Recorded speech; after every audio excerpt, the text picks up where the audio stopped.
Bom dia, a paz do Senhor Jesus para vocês, meus irmãos, do grupo de leitura e estudo da Palavra de Deus. Vamos continuar o nosso estudo em nome de Jesus, amém? Hoje nós vamos ler 13 aos Romanos, né? E vamos estudar os versículos, vamos conhecer o Senhor. Prossigamos e conheçamos o Senhor. Sigamos, prossigamos e conheçamos o Senhor. Nós precisamos conhecer o Senhor para que a nossa fé não esmoreça. Amém? Vamos orar primeiro? Vamos chamar o papai para estar aqui conosco? Amém? Senhor Deus e Pai, no nome do Senhor Jesus, agora nós vamos estudar a Tua palavra, papai. Nós estamos aqui, Senhor Jesus, sentado aos Teus pés, nos pés da Tua cruz, Senhor Jesus. Que cada pessoa que parou esse momento para estudar conosco, Senhor, que o Teu sangue possa correr, Senhor, do alto da cabeça até a planta dos pés. Senhor, limpa toda a enfermidade, toda a incredulidade, aumenta a nossa fé, salva a nossa alma, nos ajuda, dá esperança. Em nome de Jesus, papai, nós te pedimos. Esteja conosco aqui agora, durante esse estudo, Senhor, que nós possamos estudar contigo. Vem trazendo revelação, Espírito de Deus. Oh, Senhor Jesus, vem derramando a Tua graça e o Teu amor. Oh, Papai do céu, senta conosco agora, Senhor, em nome de Jesus. Aonde estiver uma pessoa estudando esta palavra conosco, Senhor, que a Tua presença seja real, em nome de Jesus. Amém e amém.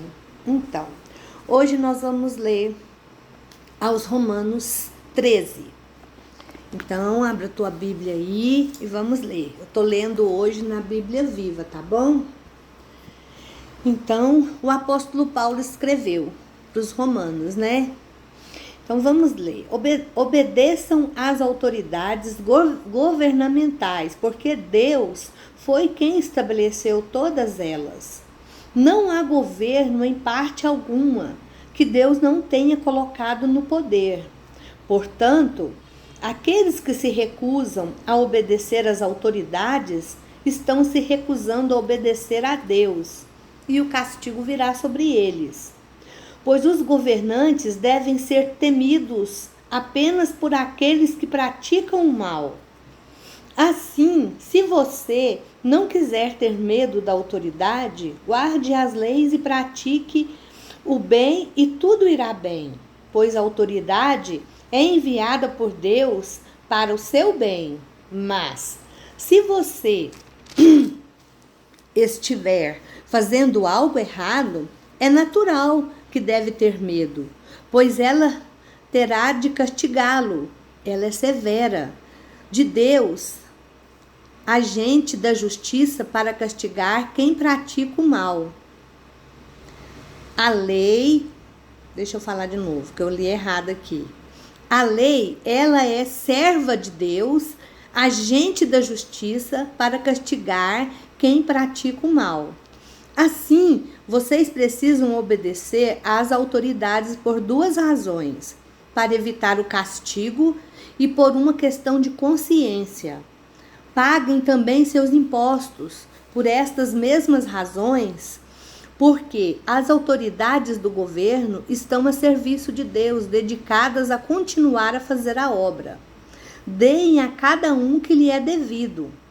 Paguem seus impostos e tributos. Obedeçam aos seus superiores e honrem e respeitem a todos aqueles a quem isto é devido.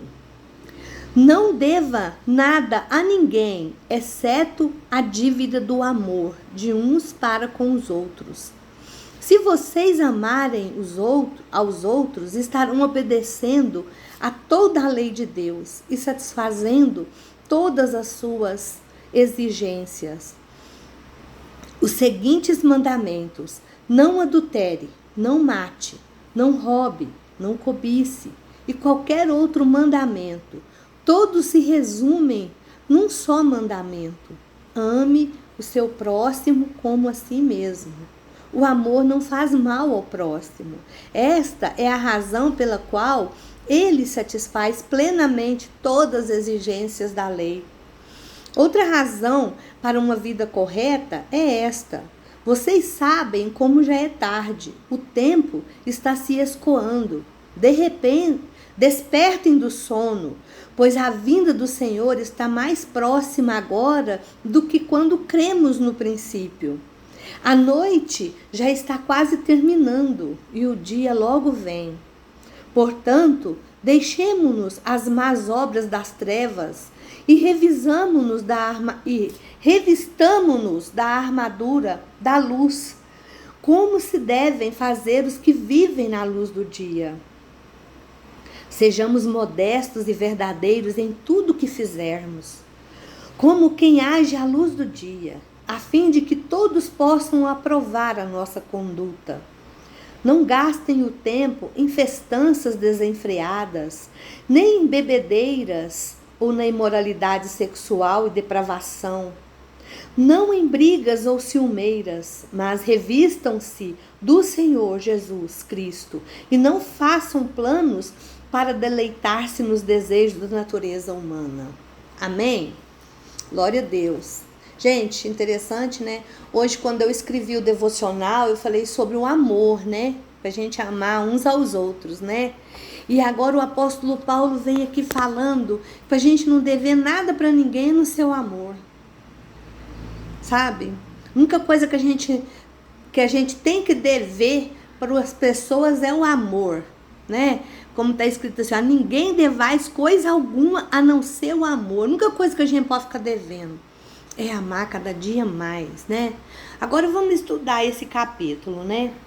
Lá no versículo 1, os cristãos entendem Romanos 13 de diferentes maneiras, os estudiosos. Quem fez o estudo sobre Romanos 13? Tem muitas bíblias de estudo que falam sobre Romanos 13. E cada um fala de uma maneira, certo? Mas todos eles concordam que a gente deve viver em paz com o Estado, desde que o Estado permita que vivamos de acordo com a nossa convicção religiosa. Se eles não estão proibindo a gente servir a Deus, se eles não estão impondo a gente a servir a outros deuses, a gente tem que obedecer. A gente tem que pagar os nossos impostos, a gente tem que respeitar as autoridades. Nós precisamos orar pelo presidente da República, pelo governador, pelos prefeitos, pelos senadores, por todos. A gente não tem que gostar, a gente tem que orar. Só isso. Por quê? Porque se eles estiverem em paz, eles vão fazer a gente estar em paz, certo? É igual a gente orar para os vizinhos. Senhor, coloca paz na casa dos meus vizinhos. Eu oro muito, Senhor, abençoa eles, converte o coração deles. Por quê? Se eles estiverem em paz, eu vou estar em paz. Então, essa lei do amor aí é uma coisa muito interessante. Se a gente for estudar esse amor a fundo, a gente vê, quando a gente ama alguém, a gente respeita. A gente não fala nada para magoar, para machucar. E aqui o apóstolo Paulo está falando que a gente precisa... porque durante muitos anos, centenas de anos, tem havido pelo menos 3 interpretações sobre como devemos fazer isso, obedecer às leis, né? Alguns cristãos creem que o Estado é tão corrupto que os cristãos devem ter o mínimo possível a ver com eles, embora eles devam ser bons cidadãos, com a condição de que possam fazê-lo sem comprometer suas crenças. Não devem fazê-lo pelo governo, principalmente ao votarem nas eleições ou a servirem nas forças armadas. Outro exemplo, né, que as pessoas estão falando, outra interpretação, outros creem que Deus deu ao Estado autoridade em certas áreas e à igreja autoridade em outras. Os cristãos podem ser leais ao Estado e à igreja e podem trabalhar para qualquer um deles. Não devem, no entanto, confundir as duas coisas. Segundo essa perspectiva, a igreja e o Estado têm a ver com 2 esferas completamente diferentes.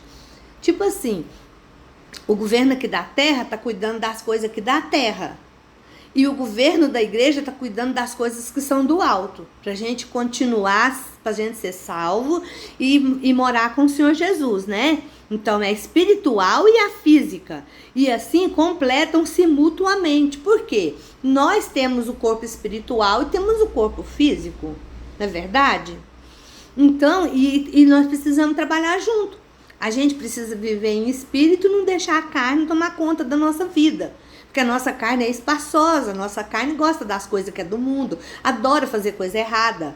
Tudo que não pode ela quer fazer. Mas quando o Espírito de Deus habita em nós, o Espírito Santo, quando a gente vai fazer alguma coisa, lembra que eu falei para vocês sexta-feira sobre, assim, se eu estiver vendo televisão e passar alguma coisa que não agrada a Deus, aquilo me incomoda. Se eu estiver num lugar as pessoas começar a falar palavrão, agir de maneira depravada, eu saio daquele lugar. Por quê? Porque a luz não combina com as trevas. Agora mesmo o apóstolo Paulo vai falar sobre isso. E a terceira visão que os estudiosos também têm, outros ainda creem que os cristãos têm responsabilidade de melhorar o Estado. Eles podem fazer isso politicamente, escolhendo líderes cristãos ou outros de elevados princípios. Também podem fazer isso moralmente, servindo como influência para o bem na sociedade. Por essa perspectiva, a igreja e o Estado podem, em uma situação ideal, trabalhar juntos para o bem de todos. Nenhuma dessas perspectivas defende a rebelião contra as leis do governo. Vocês prestaram atenção? Ninguém está contra o governo. É tipo assim, no dia da eleição, a gente ora e pede para Deus colocar uma pessoa no nosso coração para nós votar. Mas se aquela pessoa que a gente votou não ganhou, é a vontade de Deus, porque não tem ninguém que fica lá em cima se não for permissão de Deus. Aí o que a gente tem que fazer? Orar por aquela pessoa. Para Deus não deixar o inimigo tomar o coração dela e fazer sofrer os seus servos. Entenderam? Onde quer que estejamos, devemos ser cidadãos responsáveis, bem como cristãos responsáveis. A gente tem que ter responsabilidade. Se a gente tem um caráter de Cristo no nosso coração e a gente trabalha em alguma empresa, a gente não vai chegar atrasado, a gente não vai fazer serviço mal feito, a gente não vai dar o cano, não vai dar o calote, não vai roubar as coisas do trabalho, porque acontece muito isso, gente. Então a gente precisa ter o quê? O caráter de Cristo no nosso coração. Deixar que o Espírito Santo nos domine, nos ajude, amém? Aí no versículo 3 e 4, conscientemente, aí fala assim, no 3 e 4, porque os magistrados não são terror para as boas obras, né? Então tem gente que tem medo da polícia. Eu não tenho medo da polícia, eu não estou fazendo nada errado. Tipo assim, vocês estão entendendo? Conscientemente ou não, as pessoas que estão em posição de autoridade são servas de Deus. Elas que não sabem, mas Deus manipula elas. Então, elas recebem suas posições para fazer o bem. Quando as autoridades são injustas, as pessoas retas sentem medo. Quando as autoridades são justas, as pessoas que estão agindo corretamente não têm nada a temer. Isso nos dá nossa principal motivação para orar pelos nossos líderes. Orar pelos que têm autoridade sobre nós também significa que devamos observá-los atentamente. Se orarmos diligentemente para os nossos líderes, estaremos agindo como sentinela de Deus. Gente, sabe por que eu lembrei? Olha, às vezes as pessoas falam assim, mas servo de Deus, cristão, não pode candidatar. Lembra de José, do Egito? Lembra? O que ele fez de bom para ajudar o povo? Quando Deus tinha um propósito na vida daquele moço. Mesmo quando ele foi vendido, foi maltratado, passou por vários lugares, ele foi aprendendo a lidar. Deus tinha um propósito. E depois ele virou governador do Egito. E só o rei que era acima dele. E como ele ajudou os israelitas, trouxeram para cá, ajudou a alimentar. E o mundo inteiro não morreu de fome. Por quê? Porque Deus usou José. Lembra de Daniel? Daniel, e os satrapas, né, que a gente pode falar assim, Azarias, né, e Misael, os três ajudantes dele, né, que tem Daniel, Sadraque, Mesaque e Abednego, né, que foi o nome babilônico que o rei Nabucodonosor deu, eles estavam no governo, e por causa deles, eles ajudavam, eles advogavam a causa dos israelitas que estavam lá, e eles continuaram servindo a Deus. E aqui está falando que Deus usa até as autoridades para tratar o pecado dos outros, como está escrito aqui. Como Paulo escreveu, né? Lembra de Nabucodonosor?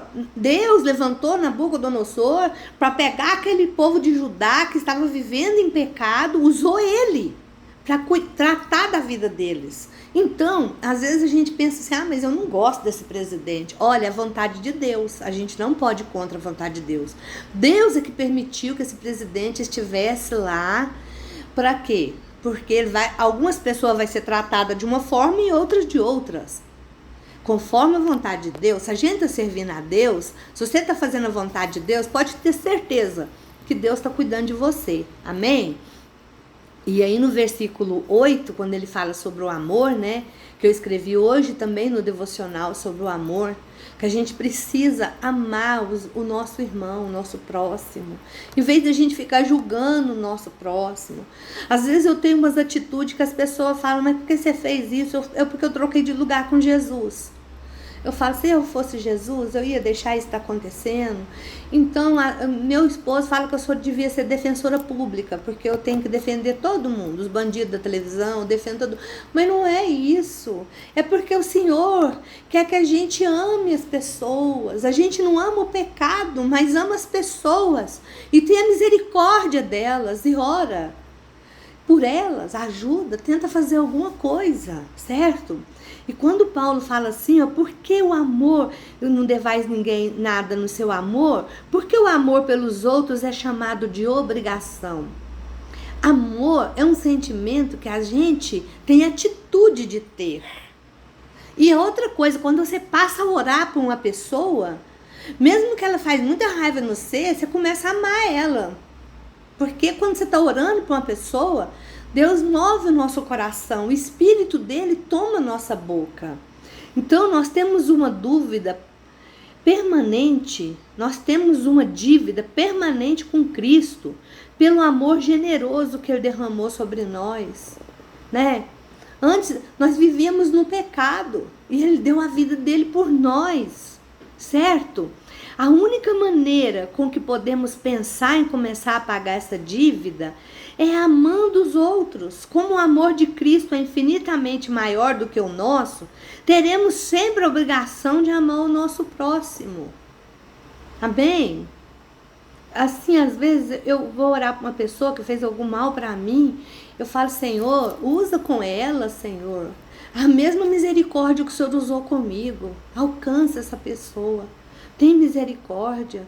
Aí no versículo 9, quando ele fala assim que com efeito, quando a gente ama a Deus, a gente não adultera, não mata, quer ver como?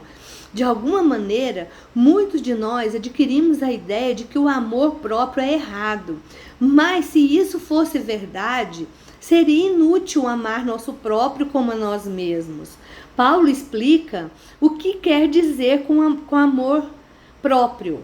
Mesmo que você tenha baixa autoestima, provavelmente você não se permitirá conscientemente passar fome. Você vai fazer alguma coisa para você comer. Você cuida do seu corpo e você pode até mesmo fazer exercício físico. Você se veste razoavelmente bem. Você se certifica de ter um teto sobre a sua cabeça. Você tenta não ser enganado ou ofendido. Esse é o tipo de amor que precisamos sentir pelo próximo, sabe? E esses meninos que ficam da rua, que larga as famílias, que fica dependente químico, que fica usando droga, que não tem, eles não. Vocês veem que o diabo tira tudo isso deles, tira o amor, eles deixam de amar eles. E nós precisamos ajudar eles de alguma forma, porque eles não estão amando eles. Então, nós cuidamos que os outros estejam alimentados, vestidos, abrigados da melhor maneira. Nós estamos fazendo isso? A gente precisa ver isso. Se a gente fala que... O apóstolo João, hoje eu estava lendo lá, né, que eu mandei até o devocional, o apóstolo João fala que se a pessoa fala que ama a Deus e aborrece seu irmão, não cuida dele, fala mal dele, faz calúnia, fica levando, parece que achando bom o irmão tá na lama, caído, passando necessidade. Você é mentiroso, você não ama a Deus, você nunca conheceu a Deus. Porque aquele que ama a Deus, ele não aguenta ver uma pessoa passando uma necessidade, passando por uma luta, um problema, e ficar caladinho olhando, falar, Deus vai ajudar, que você vai melhorar, sabe? Um dia eu catei um menino eu já contei, não sei se eu já falei pra vocês aqui no vídeo do YouTube, mas um dia eu catei um rapaz que tava com a moça grávida, e trouxe pra dentro da minha casa. As pessoas acharam que eu era louca. Mas o Senhor falou assim pra mim, se fosse a minha mãe que estava esperando a mim, o Senhor Jesus falou, você ia levar ela para sua casa? Então, gente, isso é amor. Se você tem o amor do Senhor Jesus, você não traz seu marido, você não traz sua esposa, você não compra, você não fica devendo. Tudo que você vai fazer, você faz bem feito. Por quê? Porque você ama a Deus e você quer que o Senhor tenha alegria. Olha, eu tive um pai maravilhoso e eu amava que o meu pai me elogiasse. Então, quando eu fazia alguma coisa, meu pai tinha um negócio de falar assim, nossa, minhas filhas mulheres, é a melhor coisa desse mundo, né? Que coisa maravilhosa, né, gente? Então, a gente precisa cuidar dos outros como se a gente estivesse cuidando da gente. Então, ore. Ore por aqueles que estão caídos na rua, usando droga, que o diabo prendeu eles, encarcerados, na prisão, que fizeram coisa errada por causa dessa maldição dessa droga, para que o Senhor possa o encontro deles e libertar eles, que o Senhor possa enviar anjos vestidos de homens para socorrer eles, em nome de Jesus. Amém? Em vez de julgar, em vez de falar mal. Você acha que alguém quer morar na rua? Você acha que alguém quer passar fome? Acha que alguém não quer ter casa? Acha que alguém quer vestir, ficar sujo? Não quer. E seu inimigo, que ele é sujo, e faz a pessoa ficar dessa maneira. Então, quando a gente ama a Deus como a nós mesmos, significa trabalhar ativamente para que as necessidades dos outros sejam satisfeitas. Curiosamente, as pessoas que se concentram nos outros e não em si mesmo, raramente sofrem de autoestima. O cara está cuidando dos outros, não tem tempo nem de olhar no espelho. Às vezes não tem tempo de olhar no espelho, vocês acreditam? Então, é isso que o Senhor está falando para nós. E lá no versículo 10, o amor não faz mal ao próximo. Quando você ama alguém, você não consegue prejudicar aquela pessoa. Os cristãos que obedecem à lei do amor, que substitui as leis civis e religiosas, como é fácil justificar a nossa indiferença pelos outros quando a gente não quer obedecer a Deus, quando a gente vai contra o governo e fala mal do governo. E ora para o governo dar errado. Olha para vocês verem que mente. Se o governo der errado, vai dar errado para nós também. E olha para vocês verem como que o Senhor faz. Ele ensina a gente a orar para o governo, porque se der tudo certo para ele, vai dar tudo certo para nós. Amém? Então, e aí no versículo do 12 ao 14, quando ele fala dos filhos da luz, né? A noite se refere ao tempo do maligno atual. Gente do céu, pelo amor de Deus, a gente sai na rua. Você já foi no terminal central? Lá em cima? Você sai na rua. Você olha para um lado, para o outro, o diabo está pegando as pessoas, está destruindo a vida das pessoas. Então, e o dia se refere à ocasião do retorno de Cristo. Jesus está voltando e não demora. Algumas pessoas surpreendem pelo fato de Paulo incluir contendas e inveja junto aos graves, óbvios pecados de glutonaria, bebedeira, imoralidade.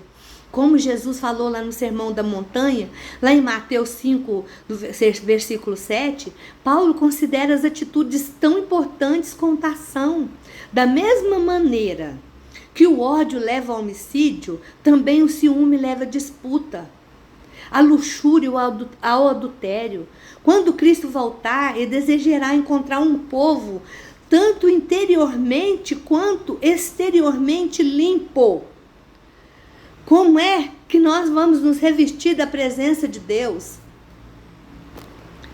se nós não buscar o Senhor e obedecer a Ele. Pensa nisso, leia esse capítulo novamente, medite nele, pensa, ora, pede para o Senhor te dar revelação, o Espírito Santo te dar revelação, e amanhã a gente vai continuar lendo e estudando o capítulo 14 de Romanos. Amém? Fica com Deus, a paz do Senhor Jesus esteja sobre a sua vida. Amém?